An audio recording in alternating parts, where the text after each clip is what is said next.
Alright, this is Facafon's review of Fallout 3 without footage.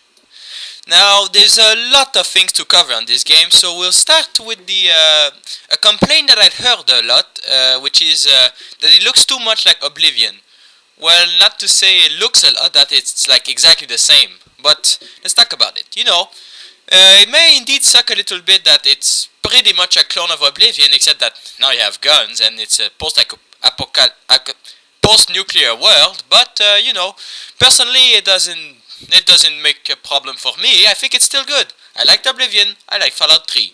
But I understand that people want variety, so Mario, you want some variety in Mario, right? You don't always want him to walk around. You want him to, play soccer and play tennis and, make Olympics with Sonic and have some parties and construct a hotel. Okay, you don't want that last one. Well, actually, you don't want most of them. You only want the classic Marios. Am I right? Yes, I am. But, variety can be good. They did it in the Home Alone movie. In Home Alone 2, he's not at home, Yeah. But there's also the same problem in the real world. Everybody breathes. That sucks. We should stop breathing so we make ourselves individuals. Okay, that's being a little extreme. I apologize. So let's get back on track on Fallout 3. Yes, it looks too much like Oblivion, but I think it's still good. Everyone's entitled to his opinion, and that's what makes this world so great. Okay, let's continue with the map itself. It's pretty big, like in Oblivion. I don't think it's as big, but it's big anyway. I still have the problem that, sometimes you know where the area you must go is, but you can't fast travel unless you've actually been there by foot. I don't like this. Traveling by foot is good sometimes when you want to scavenge, but sometimes you just want to hurry up and do your mission. But you must walk all the way, and you don't have horses in this game, and you don't have cars either, not like in Fallout 2. So you have to walk all the time, and when you finally get there, it says, "Oh, I've discovered the place, now I know how to go back." You always knew how to go back, you go in a straight line. It's a wasteland, it's not a maze. But there's something really funny. There's not in Fallout. What am I talking about? In Oblivion, when you get to the side of the map, I think there's like big mountains to stop you from getting away from the map. But in this game, no mountains. You just hit a invisible wall. It tells you, yeah, you can't go any further. Go back. Well, why not? I thought about it, and I think I may have a solution. It happened in the United States, right? So maybe we don't have the correct passport to keep on going. That wouldn't make sense. You need a passport to go in other countries.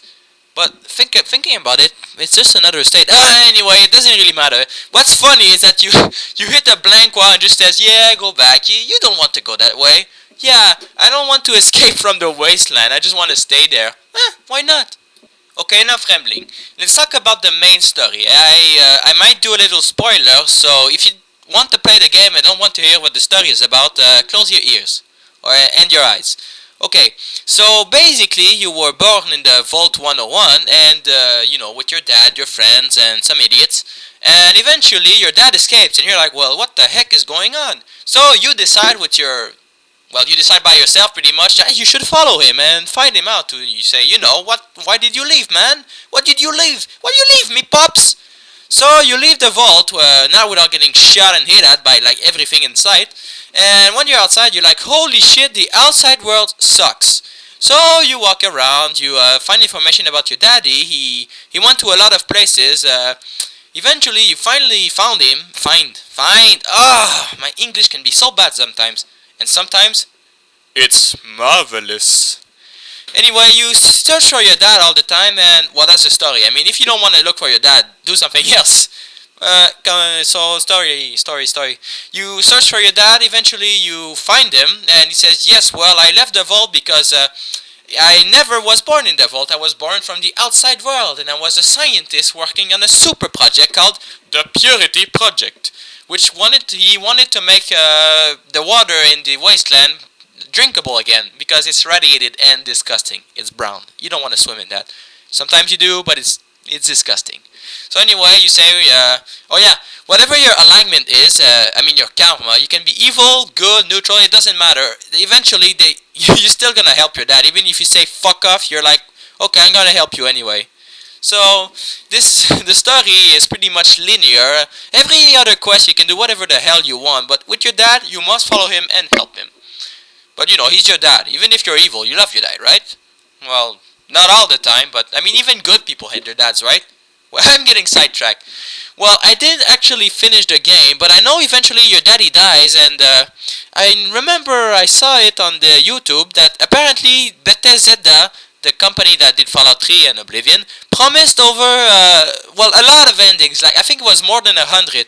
But in the end, I think there's like 4 endings, like good, bad, and neutral. So I guess they pretty much lied to us. I don't know why they said there was so much ending. You don't need a lot of ending to reel people in. In fact, if there's too much ending, you're like, well, I want a good ending, not one of the 100 crappy ones.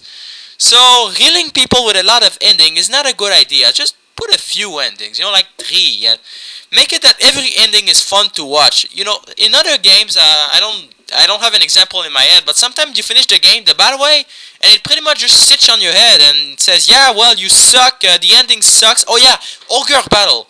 If you're not good, the ending blows. I mean, I never realized I was evil until the game was over. And they said like, yo, you're evil. Yeah, really? Yes, you were. And then like, I get killed and nobody remembers me, and that's the ending. What in the hell was that? Oh, oops, sorry. And I finally saw the ending of Superman on a Nintendo 64. It is incredibly bad. Listen to this. You finish the game. You're there and with your friends, and you're dressed up like the journalist Clark Kent, and you look stupid. And the game says, "Hey, you saved your friends on the virtual world." Then the camera pans a little bit to the right, and you see Lex Luthor laughing, of course, and he says, "But Lex Luthor is still free." And that's the end of the game. Those 2 phrases, sentences. It just says, you saved your friends, but Lex Luthor is still alive. I mean free. What the heck kind of ending is that? You mean I went through all this trouble so people tell me, yeah, well, eventually you accomplished nothing. Oh my god. I think the people doing Superman were really trying to piss Superman fans off. I mean, there is no other explications. Oh, yeah, people are gonna go with well, they're French. Idiot. I mean, well, everyone is entitled to their opinion, but I don't think being French means you make bad games. Or is it? Anyway, let's keep going about Fallout. So, the story is pretty much you searching about your father. Now, about the side quest, most side quests, they're worth doing. I mean, I found that the majority of the side quests give good rewards, like, money, extra skills, better guns, a lot of money, homes, a lot of things. There's rare occasions where, the quests don't give jack shit. I'm doing a lot of insults lately. But anyway, yes, most of the quests, sadly, there's only one good way to do them. Well, no, you can do it however you want. But if you want all the good stuff, you need to do it like one way. I have a good example. One of the quests you have to find an android, and if you do it right, you can get a good gun, a really good gun, and a perk. But if you do it the wrong way, you get like none of them. That's really sad. I mean, the first time I did it, I wanted the gun and the perk because my friend told me about it, but I couldn't get the perk because apparently I did something wrong. And I was like, well, I want the perk. I had to restart the quest, and that was kind of stupid. There's another quest when you have to kill some kind of giant tree, and no, it's not evil. He asks you to do it. So you have to kill him, and some other people say, well, no, don't kill him. Give him like a potion or something. And so there's multiple ways to kill him, or to save him.